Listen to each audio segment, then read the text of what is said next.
Welcome back, everyone, and a very happy Thanksgiving to all of you. In a funny little coincidence, this week's episode will actually involve the sister ship of the Mayflower. It's not something I planned on at all, but it's kind of fun. And this episode will be the start of a series that I'm really excited about, discussing the history of England's second most important failed colony, behind Roanoke, of course. You're listening to the American History Podcast with Saye-and-Sele, the show exploring who we are and why by tracing American history from the 17th century to the 20th. This colony was called Providence Island, and it's actually a Caribbean island which is now owned by Colombia. But there are a few reasons that I wanted to take a few weeks to go through this history. In all honesty, one of the reasons is that this subject has almost never been discussed before, and I just think that's too cool. It's like I'm wading into an unknown, mysterious corner of history, which is fun. But more importantly, it's because of the immense amount of perspective that we can get from this story. I'm always someone who thinks that the periphery of history is where the real action is, and where the real insights are to be found. Providence Island wasn't all that different from any of the successful colonies that we've discussed. You'll recognize a lot of people from other series, and Providence Island went through a lot of the same trials and tribulation that Virginia, Plymouth, Massachusetts, Saybrook, and Maryland did. But whereas those colonies went on to become the foundation of the United States of America, Providence Island is little more than a historical footnote, about which only 2 to 3 books have ever been written. And that gives us a completely new way to understand American colonization. All of these colonies could have failed, and examining why they managed to hold on while Providence Island failed, and failed spectacularly, gives us an insight into what it took to set up a successful colony. After the failure, there was a fair amount of analysis of what went wrong. And what becomes clear is that the requirements for setting up a successful American colony are remarkably similar to the principles which became the foundation of American culture. Exploring the failure of Providence Island is also a good way to address some enduring perceptions which have shaped how we've seen the histories of some of these early colonies. The writing about this era of American history is extremely fragmented. New Englanders wrote about New England, and people in the Chesapeake wrote about the Chesapeake. And the two had a lot of differences, but by taking a step back and comparing the two regions to Providence Island, some of the similarities start to show up. The two regions are literary foils of each other, but they're not complete polar opposites. And the second reason that this story is such a great one to discuss is because it was so very important. There were a lot of failed colonies at this time in history. The majority packed up and left after a few months. Some hung on a few years. And we've discussed some of them and their impact on American history. Wessagusset, the Popham Colony, Avalon. And all of those did help to shape American history to some extent or other. Providence Island was important on a whole different scale, though. The Providence Island Company was comprised of King Charles's 20 richest, most powerful, and most emphatic opponents. People like John Pym, Lord Saye-and-Sele, and the Earl of Warwick, Lord Brooke, the Earl of Manchester, Oliver St. John, and the list goes on. These people were already some of the king's biggest critics, but during the 11 years of his personal rule, they were meeting regularly to discuss how to mold the ideal Puritan society. They were discussing ideological issues, political issues, issues of how government should be run, issues of what religious life should look like. In the process, their ideas became more refined and more extreme, and they became more unified and less willing to back down. At the end of the personal rule, they didn't just have an idea of what they opposed, they had an ideal to work toward. So when the king did have to call a parliament in 1640, these people were organized and ready to take the king on in a way that no one expected. They were perfectly positioned to take the reins and lead the parliamentary cause in a way that no one had before. In fact, they were so strong and so united that many people in England, even at the time, thought that they had simply used the colony as a front while they organized a rebellion. So without the Providence Island Company, the dispute between king and parliament and the course of any civil war which did happen would have been radically, dramatically different. And, in addition, Providence Island became the first English colony to introduce slavery on a wide scale. Many of its colonists would ultimately become Americans in places like New England and New York. And Providence Island was a significant trade partner with early New England. So not only did Providence Island have a direct impact on American history, it also had a direct impact on English history, which then created an indirect impact on American history. And the icing on the cake is that this island is still inhabited, and its inhabitants, despite being Colombians, still speak English, and they just last year released their first ever movie, which I just think is cool. So, without further ado, let's get started. When King Charles took the throne, he was ready to go to war with Spain, and in the Parliament of 1626, a handful of Puritan parliamentary leaders suggested that the king renew the Elizabethan policy of privateering. This, they said, would do two things. It would allow the king to avoid unpopular revenue-raising policies like ship money, and it would weaken the Spanish war effort in Europe by taking the war to Spanish colonies. This in turn would help Protestants in the 30 Years' War. Benjamin Rudyard said that this would make the king safe at home and feared abroad, and John Pym wanted a massive fleet of 60 vessels, half of which would be 300 to 500 tons. The king didn't agree to the plan, but the idea endured. The Earl of Warwick owned the largest privateering fleet in England, and he was responsible for a full half of all English privateering activities. Of course, Warwick was also deeply involved in colonial ventures. From the Virginia Company to New England, and he had been running the Somers Isles, or Bermuda, for about a decade.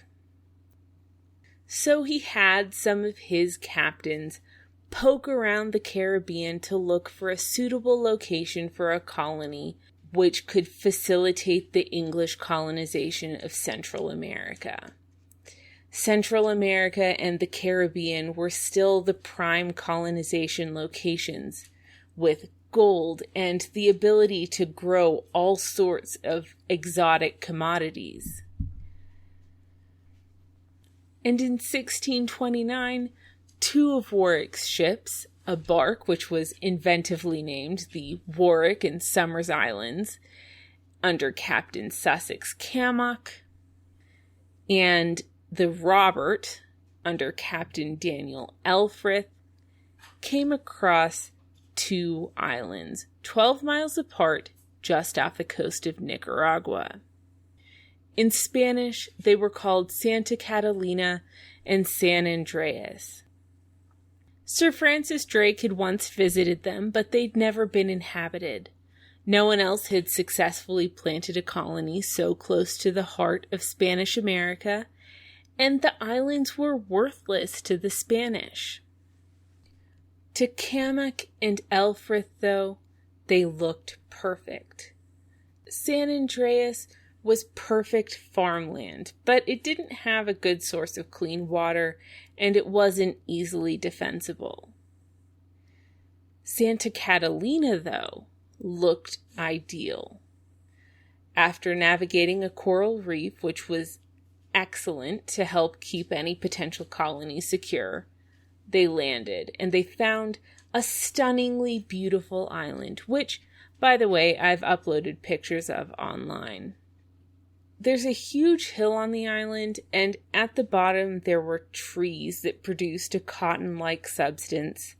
At higher elevations there were wild orange and lemon trees, as well as papayas and guavas. Interestingly, the birds which inhabited the island, we now know, had actually migrated south from New England. There was plenty of clean water, and the hill and the reef meant that the island would be easy to defend. When they reached the top of the hill, Elfrith saw a little ship riding at anchor in the harbor. On a narrow sandbar nearby, a group of men were cleaning their cannons. They had to find out if the men were Spanish, so they made their way to the sandbar and approached the men, saying, "We come in peace." "We are Dutch," was the response. The leader of the Dutch was a man named William Blauvelt, and Blauvelt offered Elfrith a smoke and explained that he and his men had arrived on the island a few days before to get water and hunt the wild pigs and pigeons living on the island.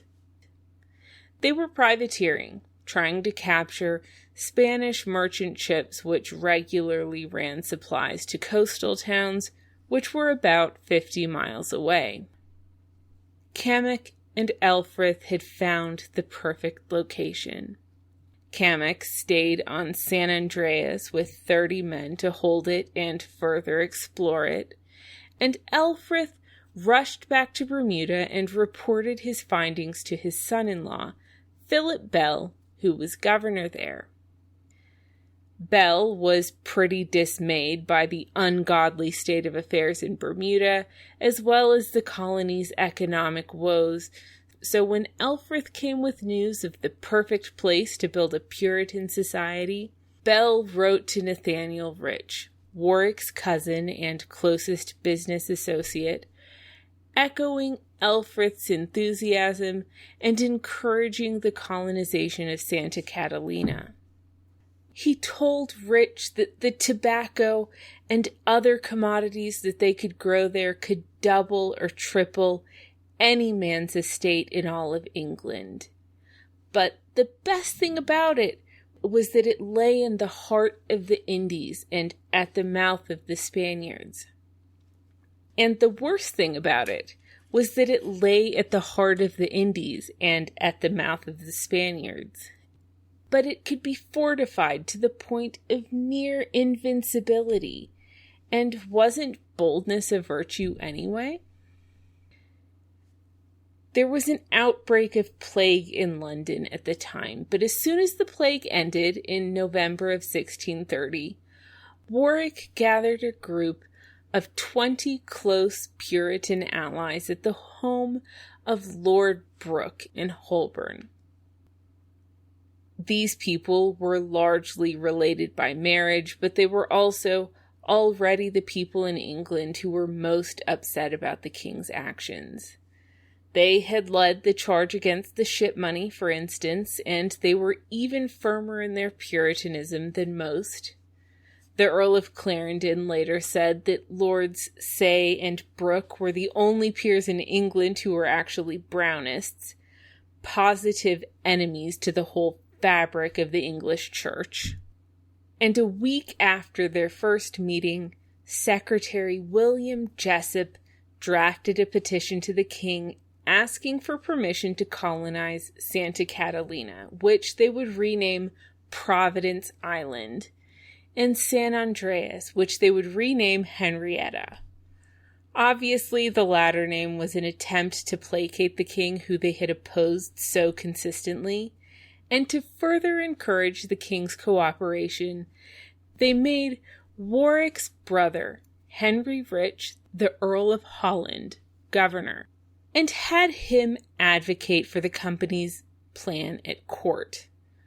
Holland was completely unlike Warwick. He wasn't a Puritan, not even a little bit. And he would go on to fight on the royalist side in the English Civil War. In fact, Parliament would condemn him as a traitor and execute him in 1649 as Warwick pled for his life. But back to a less depressing topic. Holland wasn't going to be given any influence in the colony as its governor. He would just advocate for it at court, and in return, he'd get a healthy chunk of the profits. And the king agreed to the plan. He even issued letters of marque to Warwick, allowing privateering in the colony. He granted the patent on November 4th, 1630, just 11 days before signing a truce with Spain.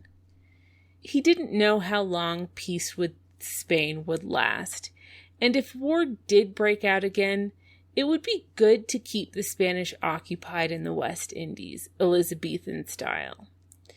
And in return for agreeing to their plan, the king wanted a fifth of any gold, silver, or precious stones that the company obtained. He hadn't disagreed with Pym and Rudyard's arguments, he just hadn't wanted to spend the money for 60 state-of-the-art ships when Parliament wouldn't even give him a reliable yearly income. And the company went to work building its colony. They appointed Bell as governor to act on instructions that they sent him from London as he consulted a 6-man council. The councilmen were experienced army officers and captains and relatives of company shareholders. Benjamin Rudyard's brother William was given command of the settlers, and John Pym's nephew Arthur Rouse would be his second in command. Fortifications expert Samuel Axe would organize the colony's military affairs, which were even more important in the heart of Spanish America. These people were already living in Bermuda, and they moved to Providence Island immediately, arriving on December 24th, along with a group of artisans to help build the first settlement, which they would call New Westminster. They would also build its first fort, named Warwick Fort. To prevent the Dutch from alerting the Spanish, the company ordered Axe to detain them on the island until it was properly fortified. They were to show the Dutch respect, but at the same time to remind them that Providence belonged to them now. By the end of January, they'd built a row of huts and were working on a church and governor's house.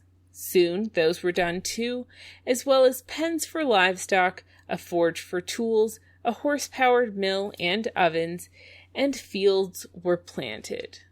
Until the harvest, they lived off hardtack, the fruit of the island, and the reef's turtles and fish. Blauvelt regaled them with tales of his buccaneering adventures. There was no illness, there were few deaths, and the only issue was that a drought had killed some of the seeds that they'd planted. They didn't know how to grow some of the things that the company had sent them, so they spent their time growing corn, while Bell asked for permission to grow tobacco, which the Bermudians were familiar with. It may not be ideal, but surely it was better than nothing while they experimented with other commodities. And in England, the company went about establishing how its colony would run. What would the ideal colony look like? And the answer they came up with may be shocking given the fights which these people were leading against the king. Firstly, the 20 investors who comprised the Providence Island Company would be the only 20 investors who ever comprised the Providence Island Company. To start with, each investor would give £200. They wanted their colony to be ideologically pure, and they would rather spend more money per person than allow morally devious merchants to have a say in company affairs. Secondly, they decided to conduct all affairs by the ballot box rather than by a show of hands, which would enable all votes to be kept secret. This was how the Virginia Company had operated when the king had scrutinized it most closely. Next, the company strongly believed that there should be no separate societies in America. They thought that all colonies should merely be extensions of England, governed by the English Parliament. For this reason, they actively opposed the idea of legislative assemblies in the colonies themselves. So the people who were fighting so hard to increase parliamentary power in England would refuse their own colonists a legislative assembly. And on a related note, they saw the colony very much as their own venture and their own private property, and they intended to keep firm control over it. The settlers would be totally dependent on the company. All supplies would come from the company magazine. Settlers would take an oath acknowledging the investors as the true owners of the colony, and they wouldn't even own their own land. Instead, they would be tenants at halves. The company would own all the land, and the settlers would merely live there, growing what the company told them to, and giving the company half of everything they grew. Or, actually, giving the company all of everything they grew, and the company giving them half back. In addition, the settlers would be expected to build the colony's defenses and public buildings on their own time, and to help pay for them, as well as receiving militia training and paying the ministers. The company pointed out that the colonists benefited most from these things, so they should have no problem with doing this. Of course, the reality wasn't that simple. And on a slightly weird note, the settlers would be organized into families.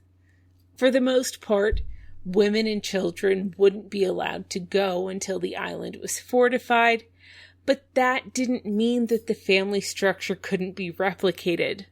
Settlers would live together as families with one designated father and the rest children.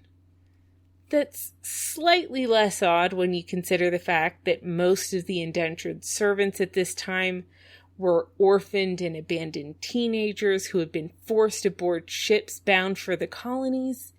But it was still an awkward arrangement, and it only emphasized the lack of private land.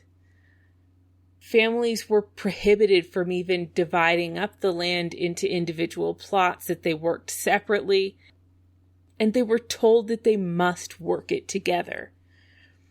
Fathers would be responsible for maintaining disciplined and moral families and for punishing idleness, and only the fathers could get goods from the company magazine. The families would be distributed over the land, close enough for protection, but far enough for comfort. And with these terms in mind, they started trying to recruit settlers. The company told settlers that with Providence Island's tropical climate, they could make as much in 1 year there as in 7 in England. Tenancy at halves wouldn't matter once they were all swimming in money, and even if the colony did fail, then at least they'd have a nice place to live for a few years. These terms, though, just weren't very good. And even as thousands of people poured out of England, the company had a hard time recruiting even 100 to go to Providence Island. Of these, about 7 were established families, and the rest were indentured servants who had borrowed the cost of their fare from their employers and who went with absolutely nothing. And if it was hard to attract regular colonists, it was even harder to attract skilled artisans, and the company ultimately left that up to the colonists themselves, deciding that individual families should negotiate contracts and pay for their own skilled labor. And if it sounds like they were being cheap here, they were. As we've seen time and time again, colonization was incredibly expensive, and the Providence Island Company had severely limited its available money by refusing to allow more than 20 people to invest in the colony. And to make up the difference, they took half of all profits and expected the colonists to pay for anything they needed out of the remaining half of the money. All of this on the premise that in a couple years we'll probably all be rich enough that it won't matter anyway.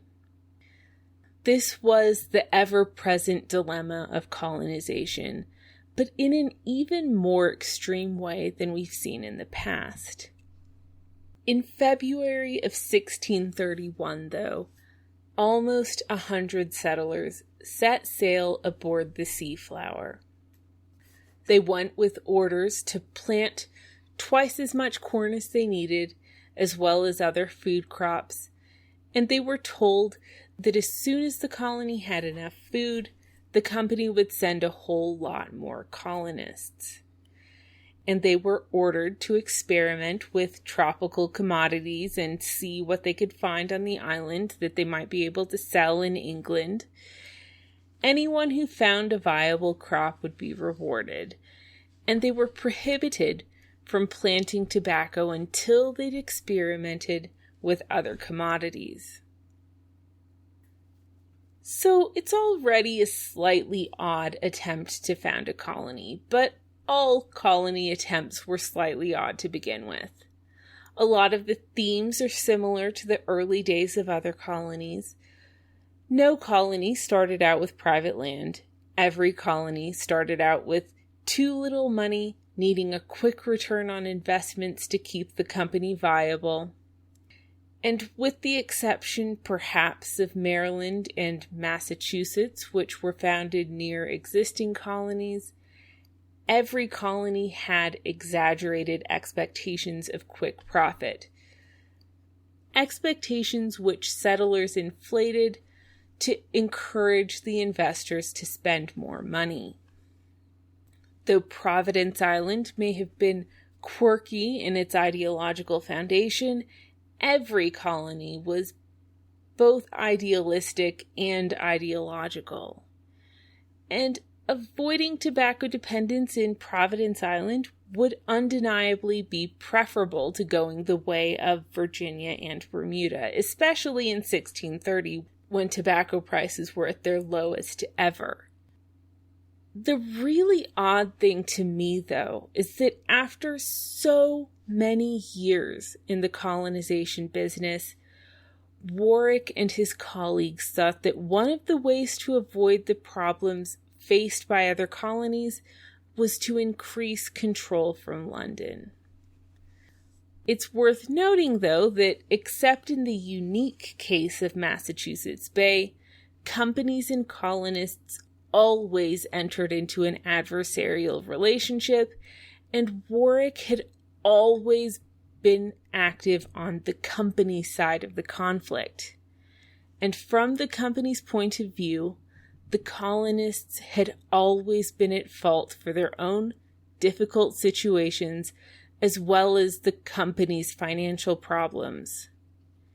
As a society, we particularly remember and even believe this accusation about the Virginia colonists, but every group of settlers was accused of being lazy, occupied more with trivial matters like their own status than with staying alive, and expecting other people to take care of them when they wouldn't even take care of themselves. After all, how could they have gone to a place with so much promise and yet sent back so little? Like so many other patterns, this would also be repeated in Providence Island, and we'll start to get into that next week.